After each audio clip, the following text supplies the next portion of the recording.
ربنا آتنا من لدنك رحمة وهيئ لنا من أمرنا رشدا. Assalamualaikum warahmatullahi wabarakatuh. Waalaikumsalam warahmatullahi wabarakatuh. A'udzu billahi minasyaitonir rajim. Bismillahirrahmanirrahim. Alhamdulillahi rabbil alamin. Wa bihi nasta'inu ala umurid dunya waddin. Wassalatu wassalamu ala asyrafil mursalin wa ala alihi wa sahbihi ajma'in. Rabbi shrah li sadri wa yassir li amri wahlul 'uqdatam min lisani yafqahu qawli, amma ba'd. Bapak Ibu hadirin hadirat rahimakumullah, pada kesempatan yang baik ini monggo kita senantiasa memanjatkan puji syukur kehadirat Allah Subhanahu wa Ta'ala atas limpahan nikmatnya kita dipertemukan di majelis yang mulia ini dalam keadaan sehat walafiat. Salawat dan salam kita haturkan pada junjungan kita Nabi Agung Muhammad Sallallahu Alaihi Wasallam.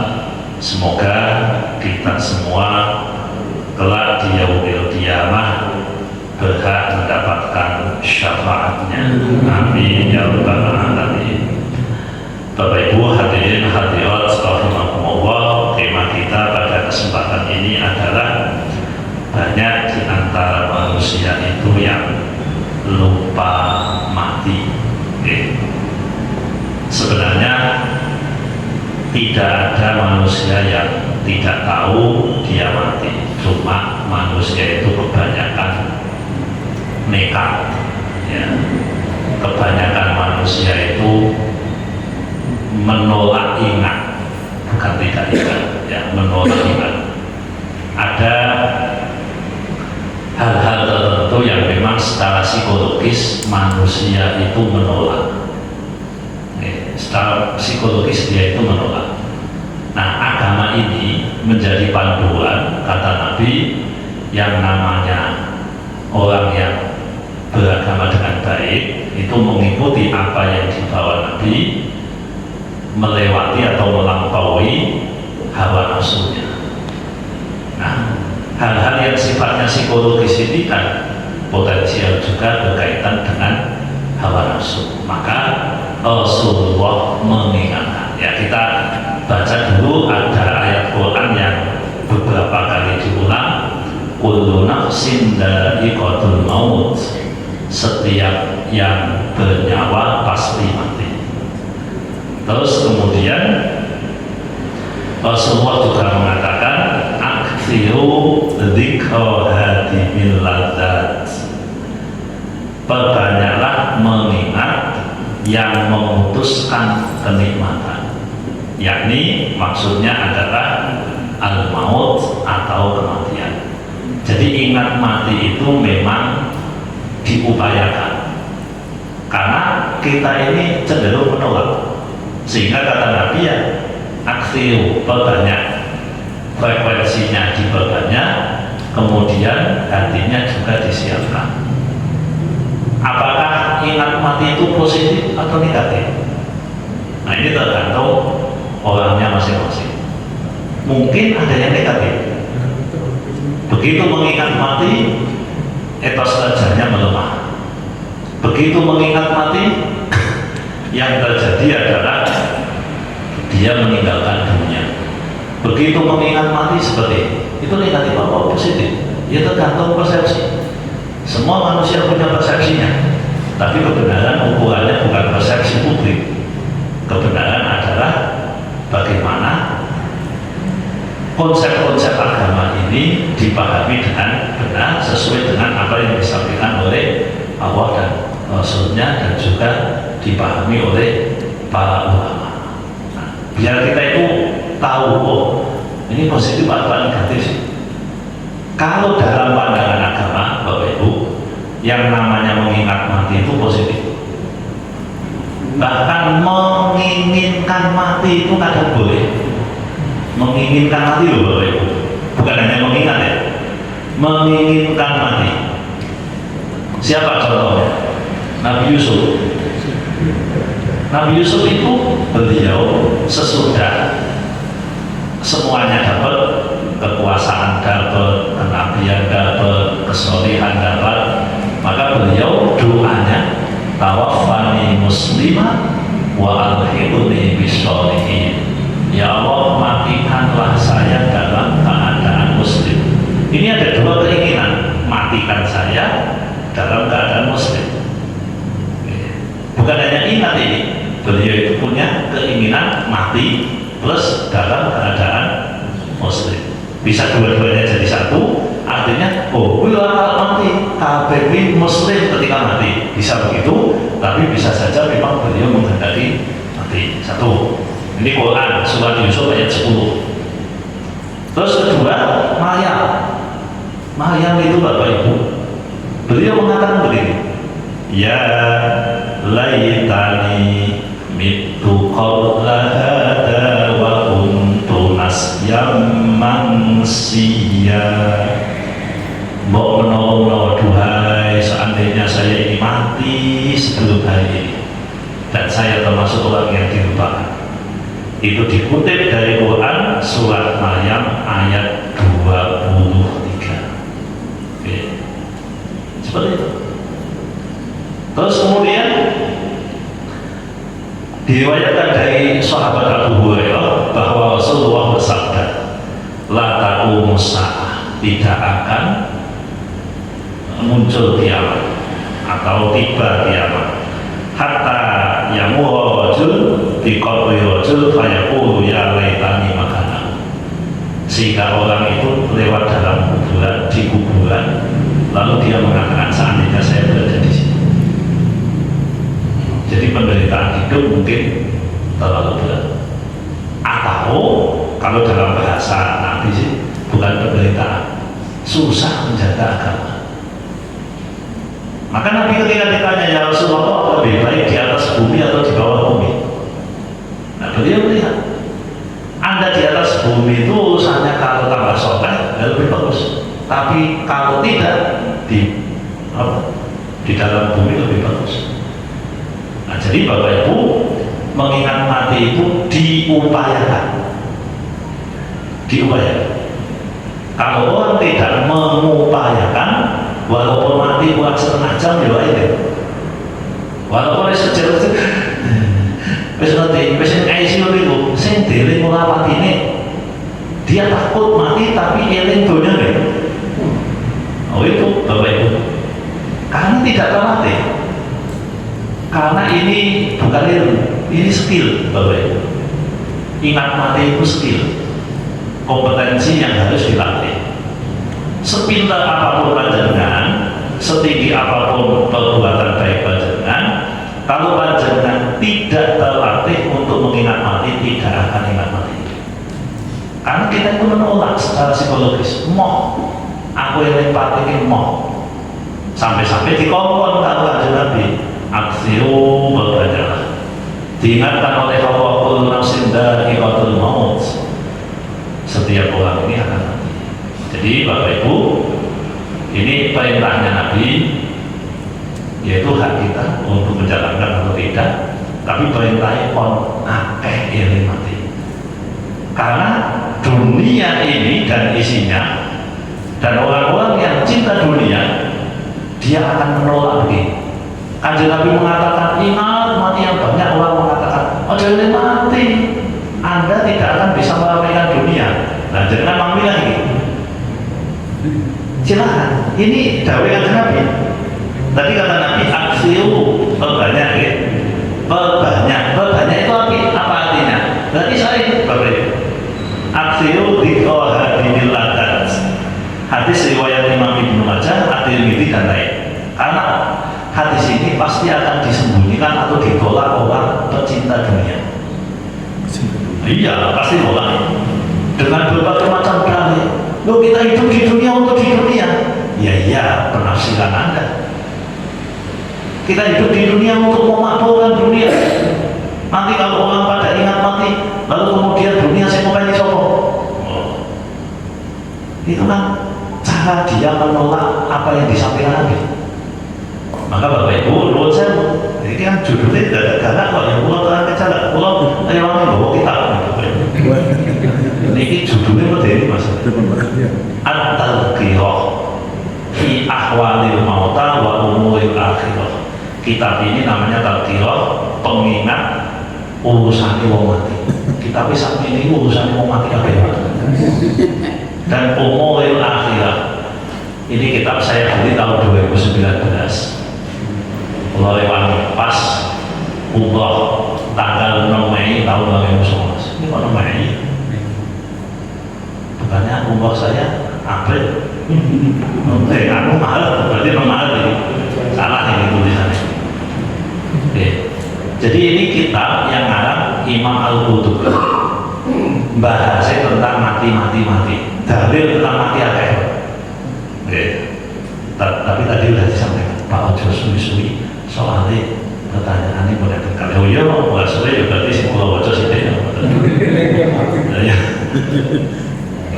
Nah jadi Bapak Ibu, ini yang kadang terjadi. Makanya Bapak Ibu, kalau kita belajar agama, itu didorong untuk mengingat mati dan mempersiapkan diri untuk kehidupan sesudah mati. Jadi ngaji arahannya ke situ. Lebih nek jangan mangke melu seminar motivasi boleh duit, mau ditoleh Pak. Oh betul nih. Oh jadi mati. Sebab jangan mati, semangat hidupnya katanya, semangat kerjanya, etos kerjanya katanya lemah. Ya saya kira sih nggak begitu ya. Ya. Jadi ini harus dijembatani Bapak. Harus dijembatani.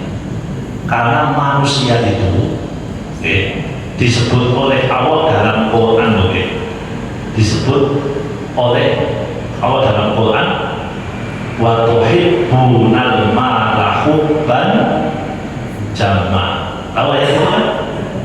Wa tuhibbunal mala hubban jamma. Niku dawuhipun Gusti Allah nggih. Kalian semua wa tuhibbuna menyukai, mencintai.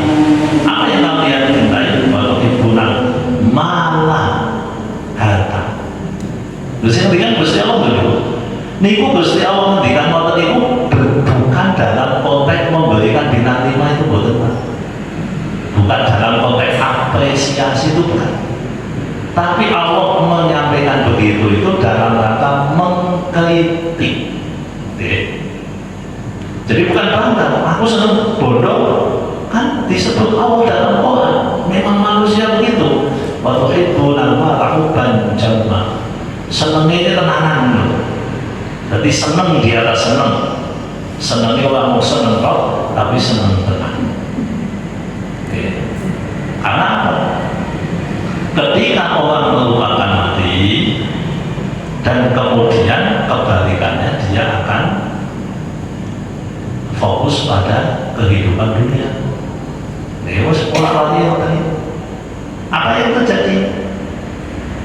Dia tidak peduli hal-hal. Dia tidak pandai memanfaatkan waktu dan seterusnya. Lalu jenengan yang ngaji kok babakan eling mati ngeten iki. Ya, jadi kita ya harus memperbanyak. Saya wujudkan begini ya. Waqila lahu ya Rasulullah, diucapkan kepada Rasulullah, hal yuhsyaru ma'a syuhada'i ahadun, apakah seseorang akan dikumpulkan bersama orang mati syahid? Nah, ya katanya begitu. Siapa? Man yadkul mauta fil yaumi wal lailati isyrina marah. Rawahu Tabrani fil Awsat. Orang yang mengingat mati sehari 20 kali. Akeh positif. 20 kali Ini kata hadis riwayat Imam Tabrani dan juga disebutkan Al-Haythami di Majma' Az-Zawaid. Orang yang 20 kali mengingat ini akan dibarengkan kalau mati dengan orang mati syahid. Kalau dengan ngiling pisang yang coba hari ini sudah ingat mati atau belum? Belum. Ingatnya duit kerja kalian bojo anak sing dieling-eling sing ora perlu dieling-eling.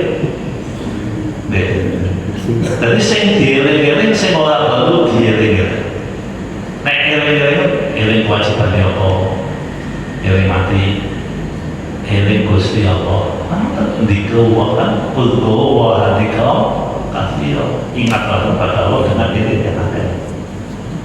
Kalau banyak jangan saya dieling-eling apa? Engkau betul TV berita apa? Aku main berita kadang-kadang di wong. Saya dieling-eling apa? Acara TV sinetron dan sebagainya. Jadi Bapak Ibu, kon eling mati, sekongkon kanjeng Nabi. Terus kanjeng Nabi, meskipun hadis ini mungkin ada diperdebatkan, tapi hadis ini bisa dipertanggungjawabkan secara sanad, meskipun sebagian ada yang mengatakan dhaif, tapi ini bisa dipertanggungjawabkan secara sanad. Ini hadisnya ono nih mungkin kita hadis maksudnya. Nah jadi orang yang banyak mengingat mati itu insya Allah hitungannya 20 kali sehari dapat bonus sesuk dibarengke wong mati syahid. Kan orang mulia itu kan mulai kapan tadi na'amallahu alaihim, orang yang diberikan nikmat oleh Allah minan nabiyyin, golongan nabi, wasyuhada, orang syahid, wassalihin, orang-orang soleh, wa hasuna ulaika rafiqa, yang demikian adalah teman yang terbaik. Jadi Bapak Ibu mestinya begitu. Terus saya dengar baca surat Al-Mulk. Alladzi khalaqal mauta wal hayata liyabluwakum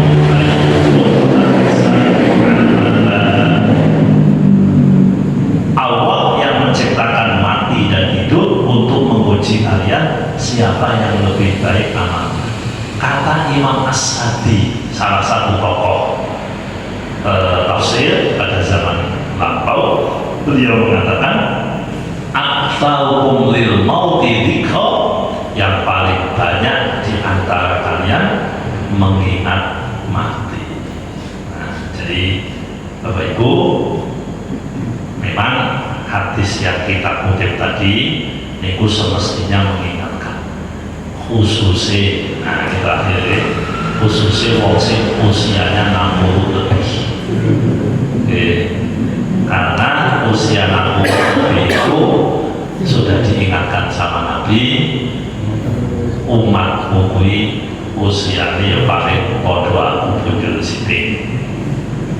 Nah Bapak Ibu, usia 60 itu harus memperbanyak ini, karena semakin kesini ya, ini kan usul wong tua keladi muncul saat ini. Ya, aslinya zaman biyen nih, makin tua makin menjadi. Jadi lali nih usianya di atas wita. Untune kali itu, wis do peyok awake, tapi krasane senok. Mana dia? Loh, ono kelompok tua Bapak Ibu. Wong ibu jogetan kondone demi kesehatan mental.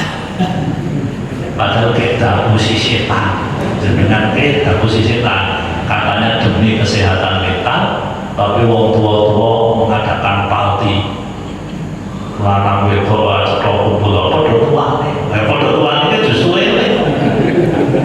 pada tuane apa yang tidak, maksudnya ini kan orang yang tertipu asnaful maghrurin, kelompok tertipu. Salah satunya semakin tua lebih banyak tertawa, sedikit menangis. Nah saat ini kan dibungkus dengan bahasa apa tadi, supaya masa tua bahagia. Wis pokoknya bungkusannya pinter lah. Lain gawe narasinya dibuat sedemikian rupa sehingga banyak orang, mohon maaf, semakin tua tidak semakin ingat mati, tapi malah semakin pengen menikmati dunia. Jika itu Anda, jika itu Anda, ya saya tidak tahu, silahkan taubat. Menurut saya, nek ora taubat, silahkan nikmati, ujung-ujung mati boh. Lu mau memang betul-betul ya memang betul ngaji, betul-betul itu berat. Orang tiba-tiba nanti. Orang tiba-tiba mau tiba-tiba bisa kembali, mau tiba-tiba bisa kembali. Jadi, masya Allah. Jadi hati-hati Bapak Ibu, memang mengingat mati itu sangat penting. Jadi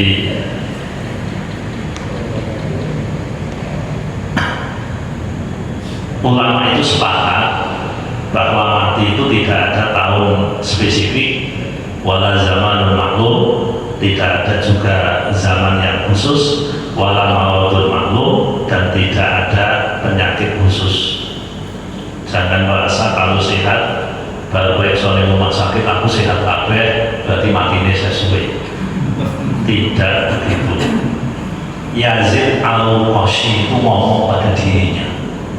Jadi orang ngomong itu, ngomong ya, waihaka ya Yazid,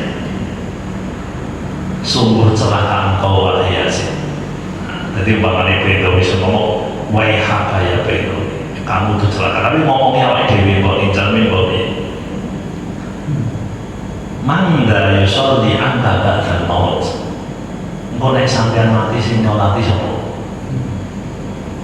Mangga yasumu angka ba'dal maut, siapa yang akan puasa atas namamu sesudah kamu mati? Mangga yaraudu angka duka ba'dal maut, siapa yang akan meminta ridho Tuhanmu sesudah mati?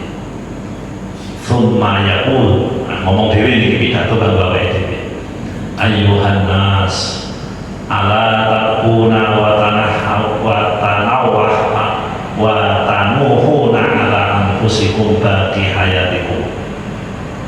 Man al mautu talibuhu wal qabru baituhu wa tuwabu firashuhu wa dudu anisuhu wa huwa ma'ahada yang tadiyul faza'al akbar kaifa yakunu haluhu thumma yabki hatta yasqatu musyian alaihi. Ini Yazid al-Qashi ngomong alaihi, ngomong, wahai manusia, kenapa kamu tidak menangis, tidak menyesali dirimu sendiri di sisa hidup? Di sisa hidup, siapa yang telah dikejar kematian, siapa yang kuburnya adalah rumahnya, debu adalah tempat tidurnya, singgat adalah temannya, dan dia menanti kesulitan yang besar. Bagaimana keadaannya? Terus dia menangis, lalu dia pingsan. Nah, Ibu Yazid al-Qashi niki wong ini mati mana? Tapi kalau yakin ini kita pada diganggu ke, mau ini nilai-nilai mati hidup dan bahagia. Jadi orang ngomong. Jadi Bapak Ibu, itu mungkin ini beberapa hal. Intinya, kenapa sih orang banyak lupa mati? Lalu memang orang pengen. Nah makanya perintah Nabi monggo bisa dijadikan motivasi bagi kita untuk memperbanyak mengingat mati.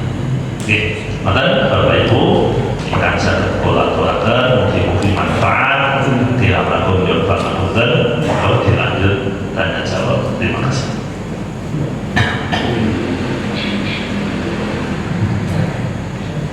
Oke, terus-terusan langsung ke pertanyaan ya Pak, yang saya buat di WA ini.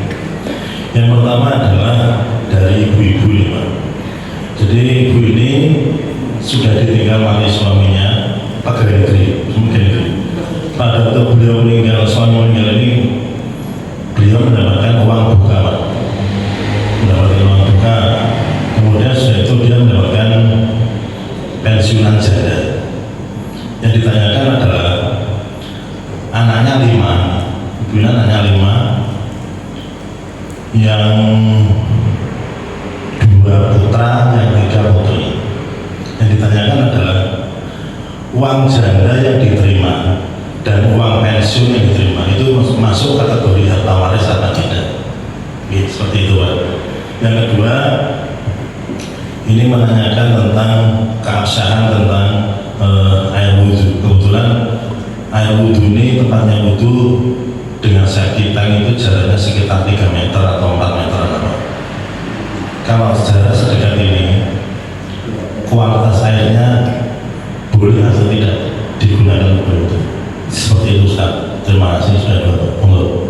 Ya, terima kasih.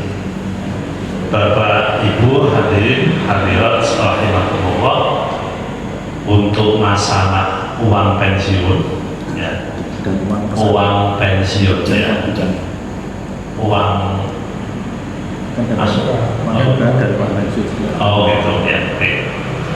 Kalau uang pensiun, setahu saya, uang pensiun itu memang diberikan oleh negara kepada istri, kan pensiun janda ya, berarti memang diberikan kepada istri. Wong sing haknya suami itu kan hilang kan?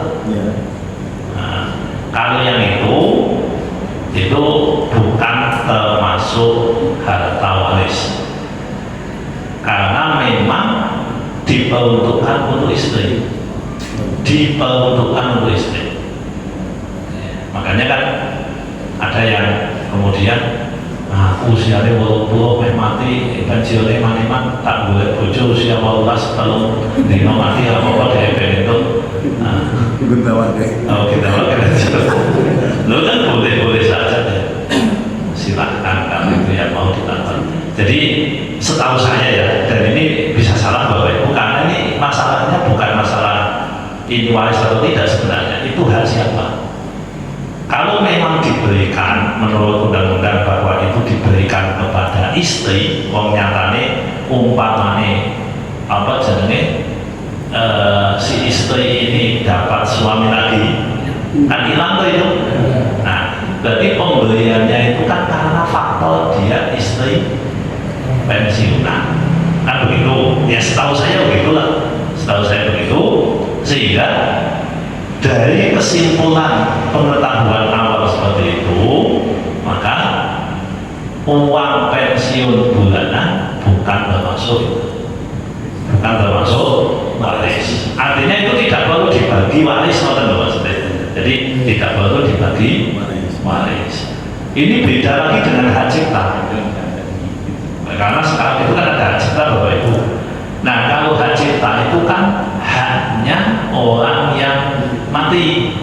Umpamanya si fulan ini ngarang buku, si fulan ini bikin lagu, kemudian dia mendapatkan royalti. Yang mendapat royalti itu kan yang mati, yang tadi sudah meninggal itu berarti menjadi waris. Nah, pensiun modelnya kan tidak seperti itu. Itu yang pertama. Kalau yang lain diberikan kepada si mayit, umpamanya dia kecelakaan baja lalu dapat asuransi, kan ada itu terlepas hukum asuransi. Saya tidak sedang membahas hukumnya ya, tapi kita membahas dapatnya. Karena hukum asuransi ada lain nanti urusannya. Jadi ketika dia dapat asuransi karena dia mati, umpamanya kecelakaan pesawat dia mati itu sampai dia atau yang lain, Bapak Ibu. Jadi dia dapat duit karena santunan kematian, maka itu hanya si mayit. Tapi kalau uang apa jenisnya? Kota itu bukan warisan, karena orang kota itu niat awalnya membantu si murid. Jadi tolong dibedakan, ini yang dimaksud dengan uang kematian itu yang mana? Kalau uang kematian karena dia mati kemudian mendapatkan santunan tertentu, mendapatkan apa?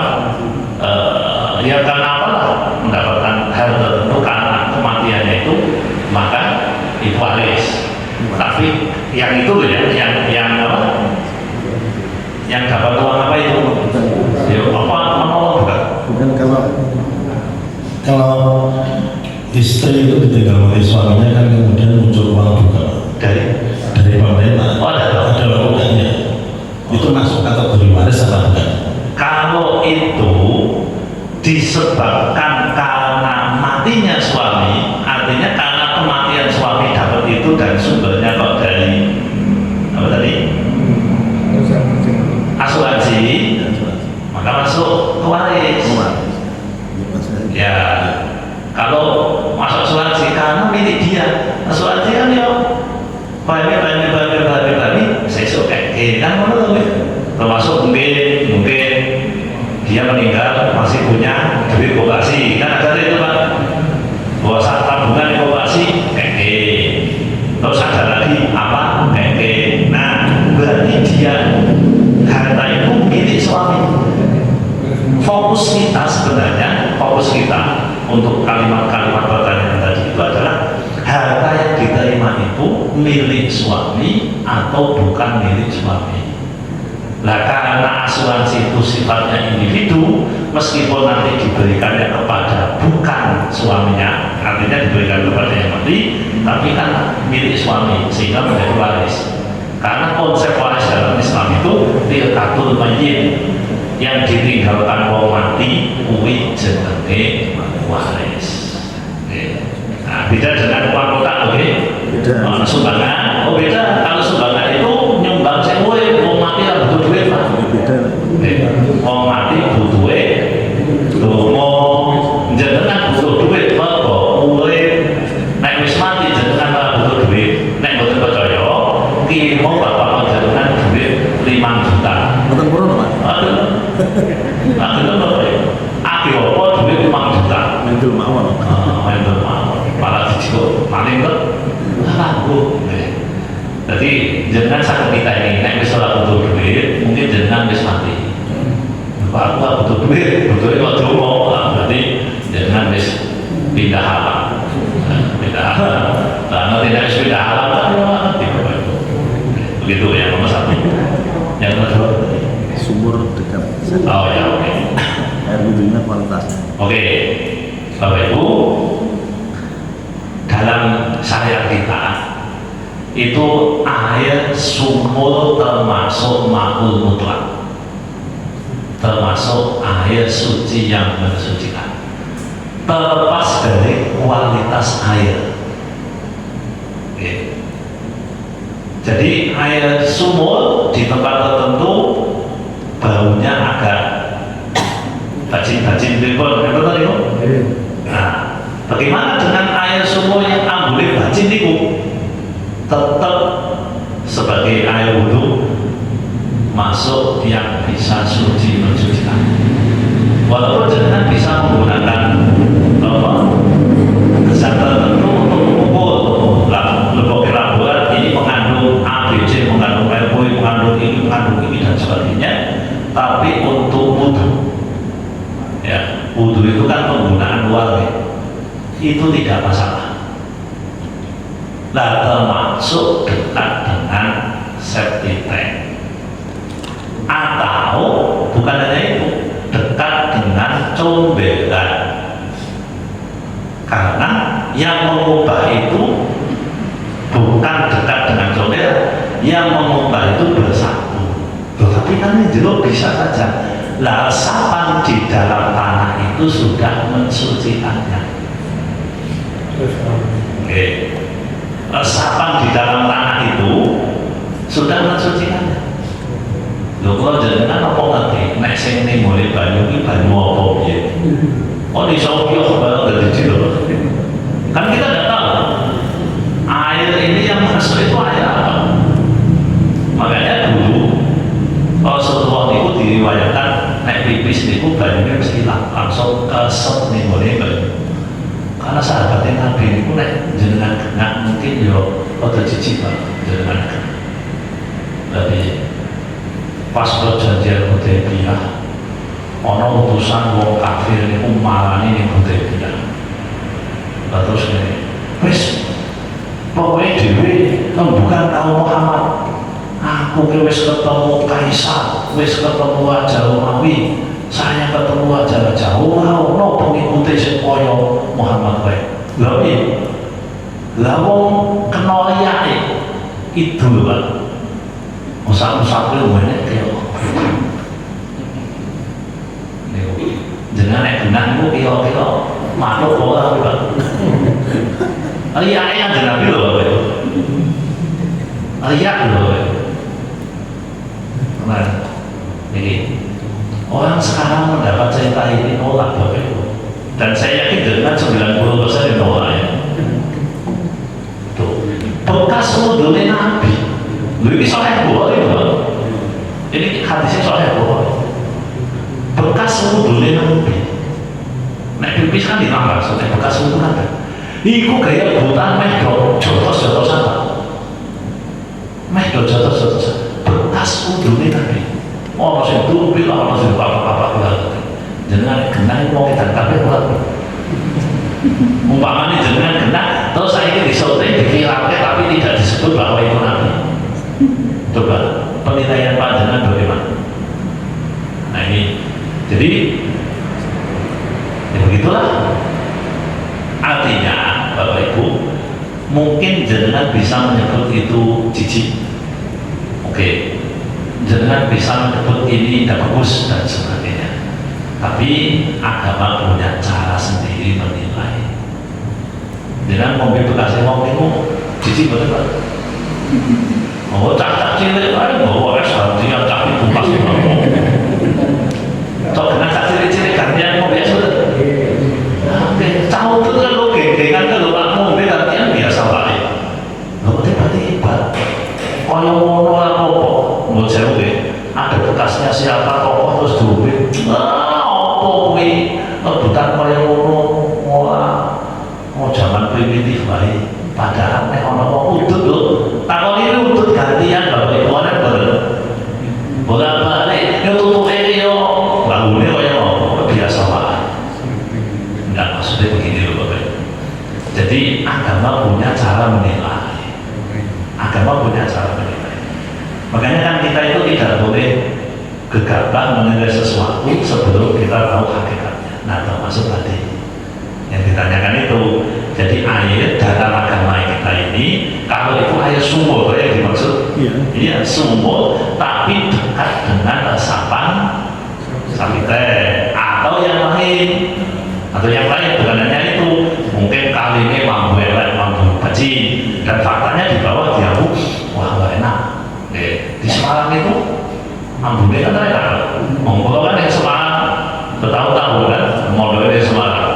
Tadi bajunya ya warnanya betul bening, terus saya gawe atus ini mampu kalau itu. Nah ini pernah kita kasih, ini suci betul, suci. Padahal pinggir betul macam-macam tuh Bapak Ibu. Kot-kot Semarang kan banyak yang jajan-jajan yang beliau tahun 90 di Pak. Sebelum ambune Pak, Masya Allah. Nah terus sumurnya gimana? Tidak apa-apa. Nih, ada Silahkan. Ibu silakan Bu, ada? Tidak ada, betul ya.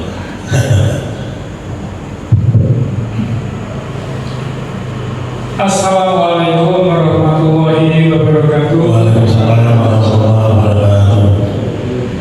Yang pertama berhubungan dengan tema pada saat ini.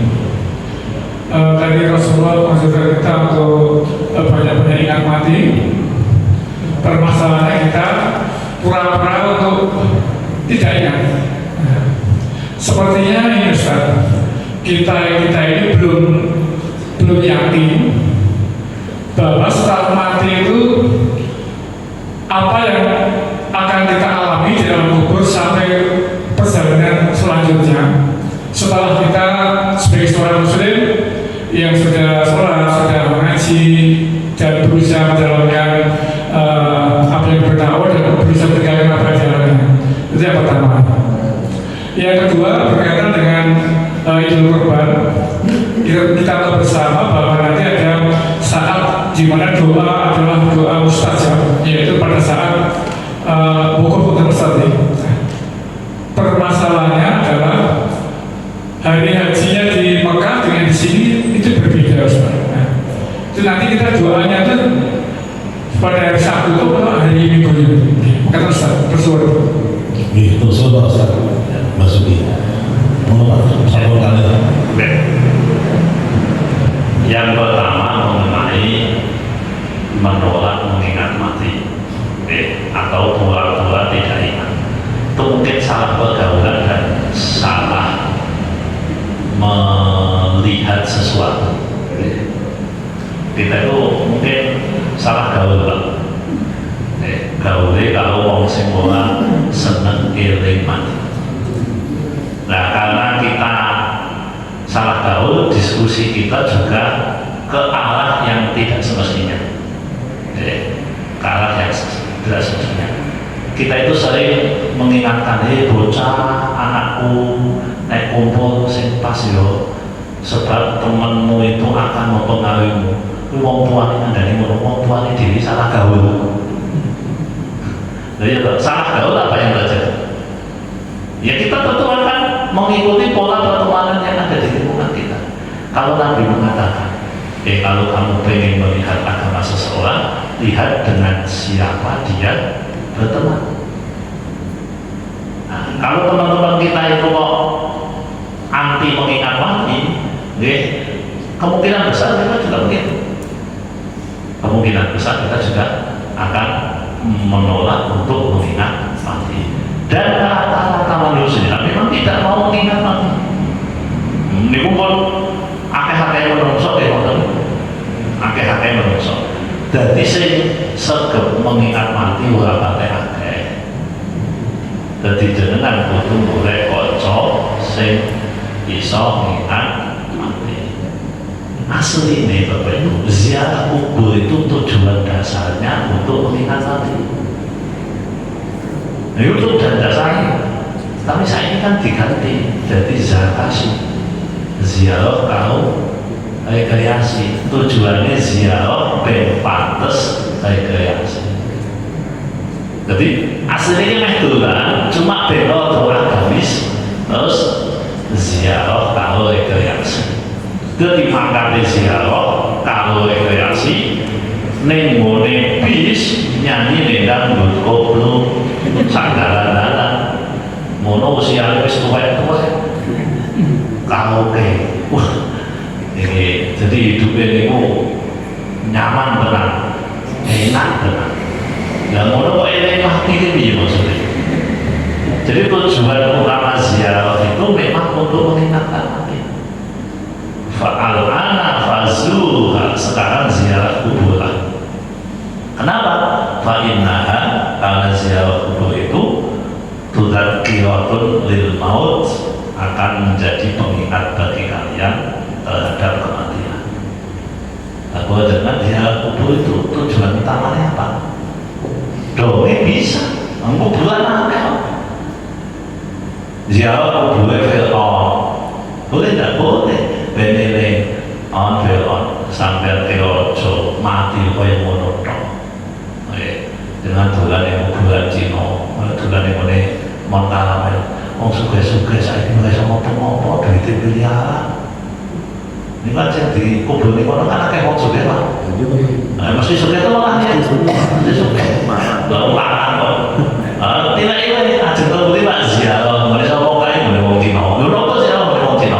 Ini mati. Api kalau kayak ini tidak dibuka isinya balung pak. Itu ingat mati.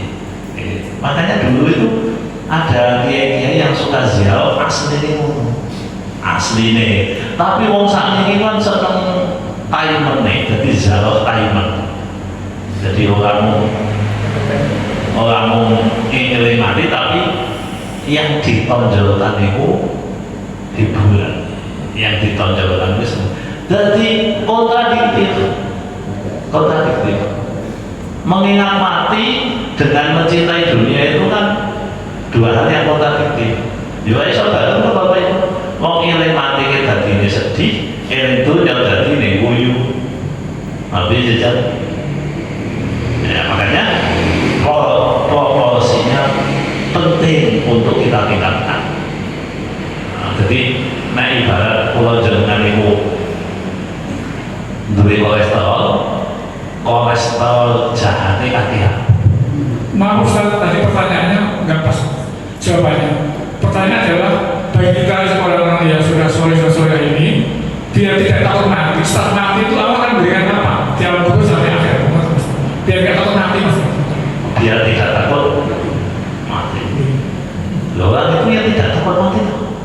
Supaya tidak takut mati yang namanya sing akeh dan husnudzon sama Allah.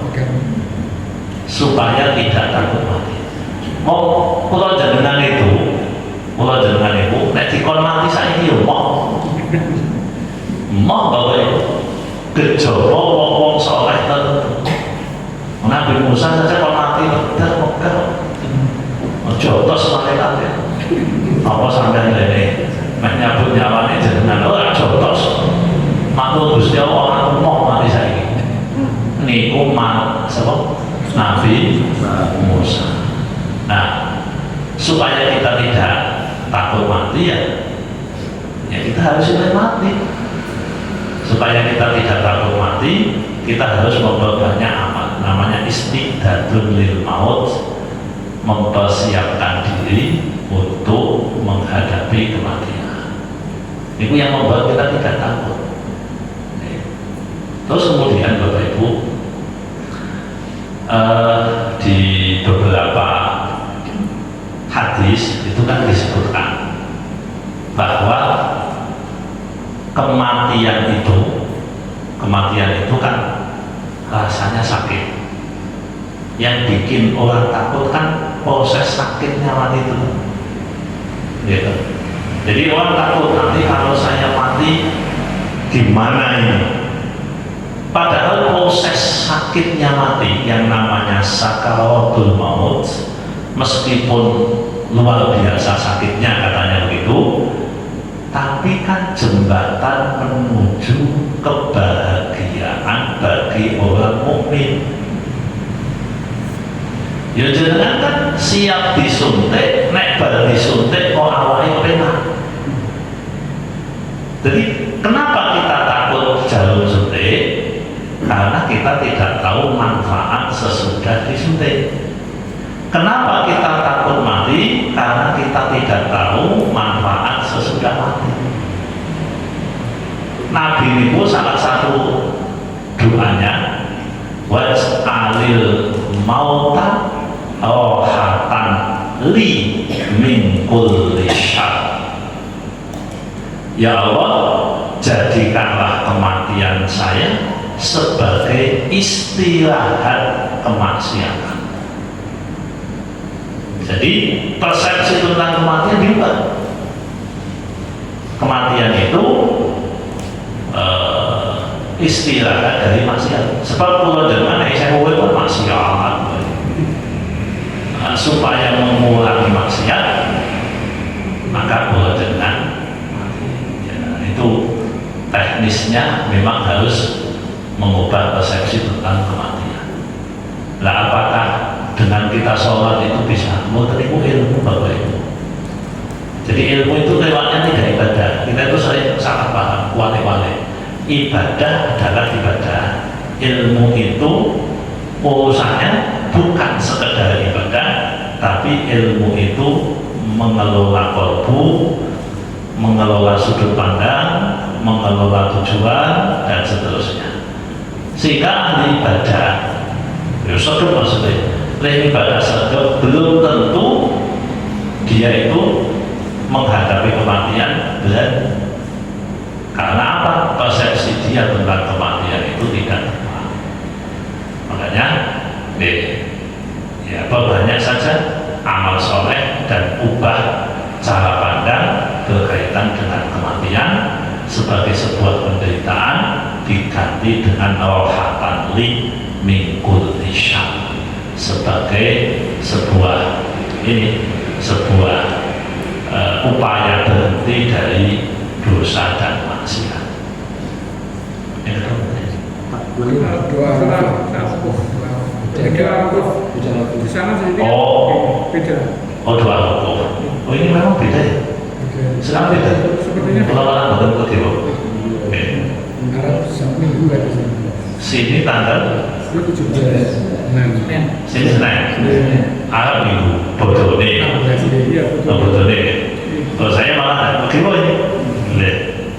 Mau pantesan kok tertakon beberapa kali ini saya kira saya kurang malah. Oke. Bapak Ibu, doa wukuf itu bagi yang wukuf. Terus menurut kacamata fikih, wukuf itu jam 2, bukan hebat dan duhurnya sana itu sekarang berarti jam 1 kurang dikit kayaknya. Ya kita asumsikan ya, kita pakai asumsi ini jam 12. Asumsi dulu ini, betul tenang. Terus maghribnya jam 6. Oke, berarti wukuf itu waktunya 6 jam.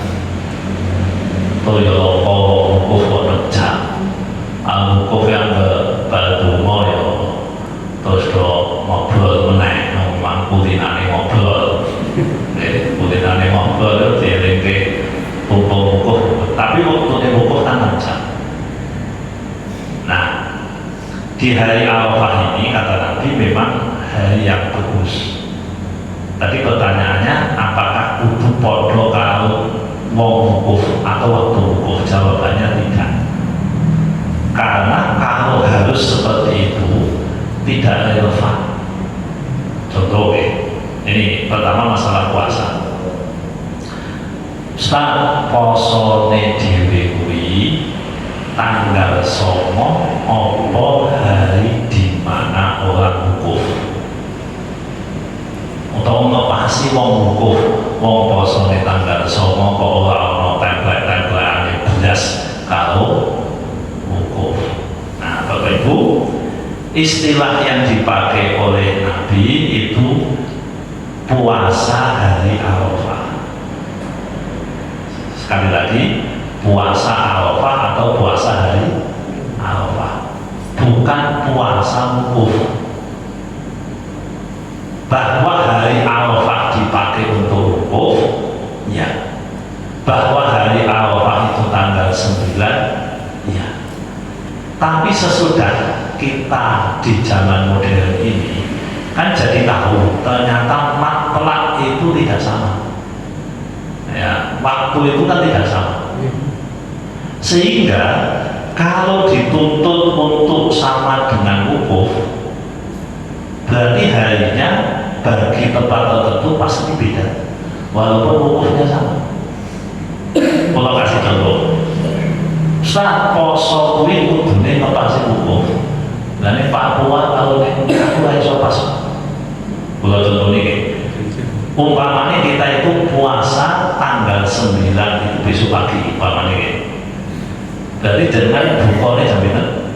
Setengah 6 lebih 1 menit atau lebih 2 menit saja. Setengah 6 lebih 2 menit. Oke. Setengah 6 muncul 2 menit itu di Mekah jam berapa? Jam 2 jam 2 ya? Ya, selisih 4 jam, berarti jam berapa? Setengah 6, berarti jam? Setengah 2. Kita dapat kan? Kita dapat wukuf. Apa? Kita dapat bersamaan dengan wukuf mereka. Gitu. Pinter bersama.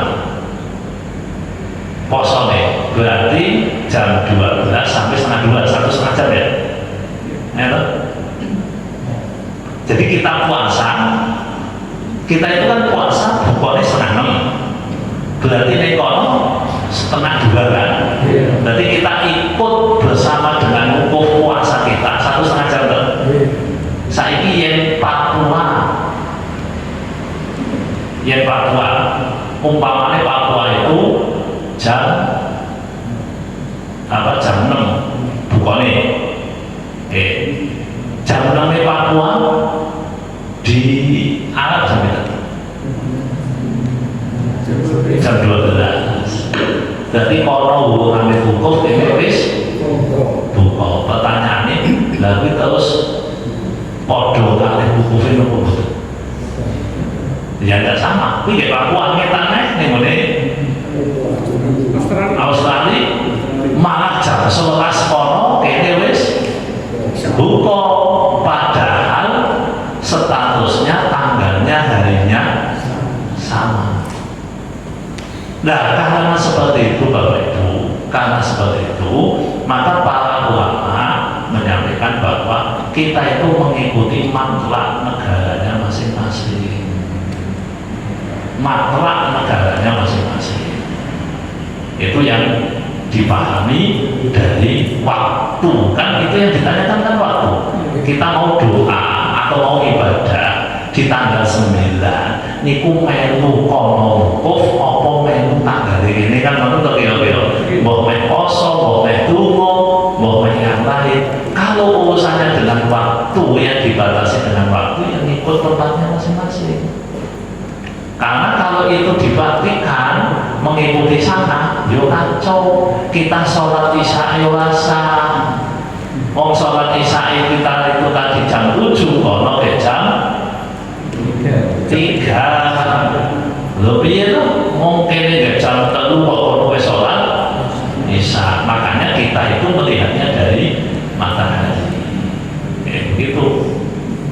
Itu caranya melihat. Jadi jangan kalau mau la ilaha illa anta wa la ilaha illallah dan seterusnya pada saat tanggal 9 yang diikuti tanggal di mana jenengan berada.